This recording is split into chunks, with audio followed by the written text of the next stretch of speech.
When life gets unpredictable, preparation matters.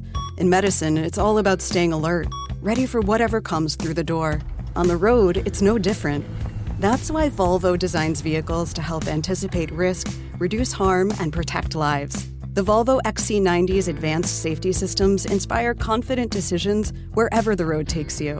The Volvo XC90, for life. Proud sponsor of the Pit Podcast. Learn more at volvocars.ca/safety. Trudie Mason sitting in for Aaron Rand again today on Montreal Now. This is the 10th day of fighting involving the U.S. and Israel against Iran.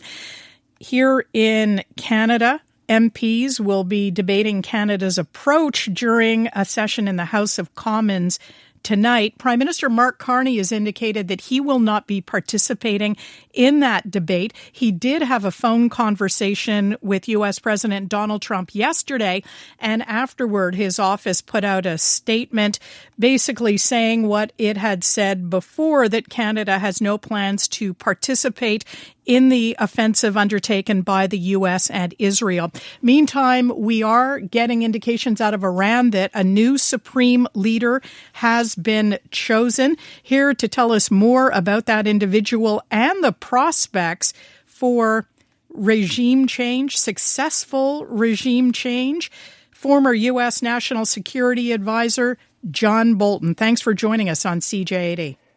Well, thanks for having me. Glad to be with you. What do we know about this second son of the Ayatollah Ali Khamenei? Well, he has been eager to have the top job for some time. He functioned much like, you could say, his father's chief of staff while he was supreme leader, irritated a lot of other people, and really raised some hackles by being openly after his father's job. Among other things, it looks like hereditary succession, and for people who opposed the Shah and had him overthrown in 1979, having one supreme leader succeed another doesn't seem like much of an improvement. So I do think that the selection of Mojtaba probably came after some turmoil inside the regime, and that's good. This is what we want to see, fractures developing at the top. But he's a known figure. He was strongly backed by the Islamic Revolutionary Guard Corps, which means he is as hardline as his father, if not more. So I don't see any prospect of change in policy from this new supreme leader. It's sort of, just like the old boss. U.S. President Donald Trump has dismissed Mojtaba Khamenei, saying he is unacceptable to him. He called him a lightweight, which is not a word you'd usually associate with a guy who has strong connections to the Revolutionary Guard and is considered a hardliner. Well, he was he faced criticism earlier for really not being much of an Ayatollah. I mean, this is something that is not easily attainable, but many people criticized him that on the ground that he only got it because of his father, and there are further criticisms that he's just not competent to run the country. I mean, you can be a qualified Ayatollah and not be competent to run the country, and he's regarded by many as not being either. Do we have any indication who Donald Trump would prefer? There are indications now. Israel has openly said that this new leader would become a target like all the other regime leaders.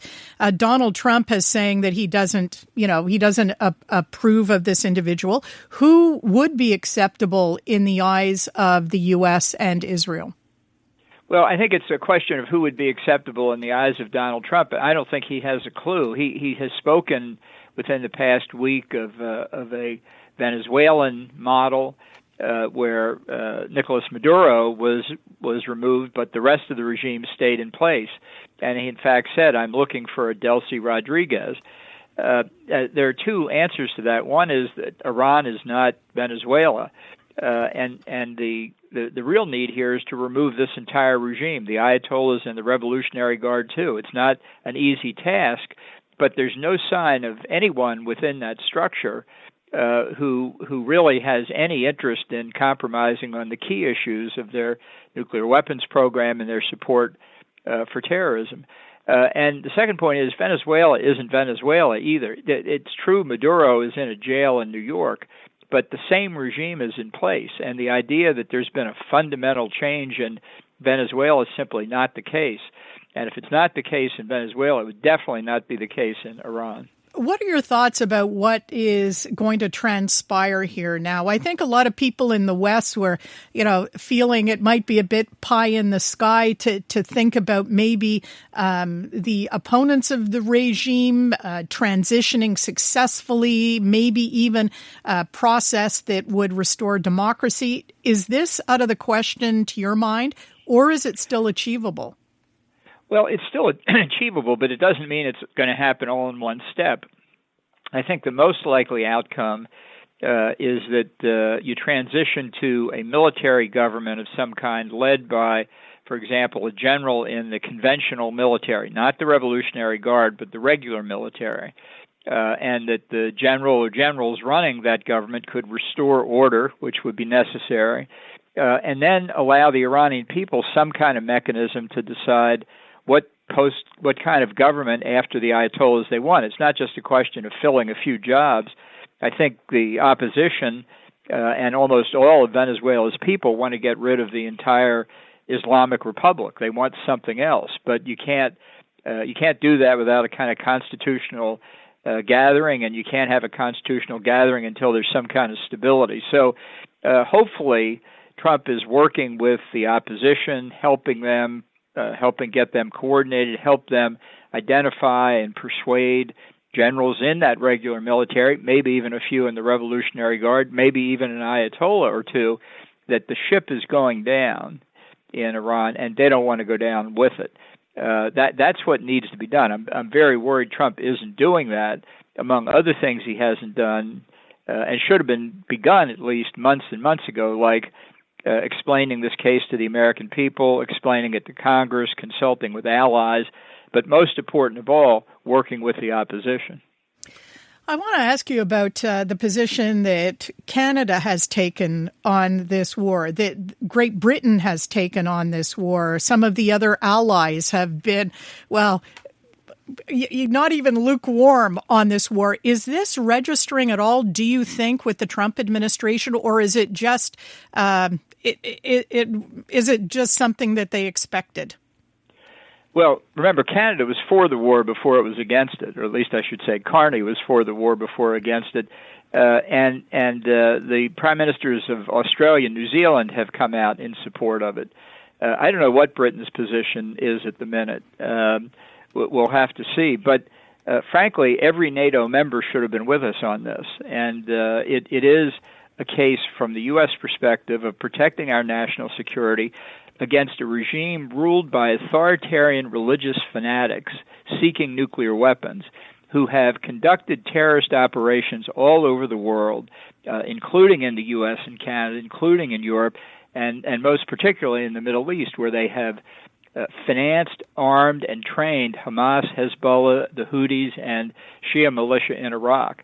This is a dangerous regime, and the reason that changing that regime, eliminating them, is so important is that since it came to power in 1979, it has not moderated in the slightest.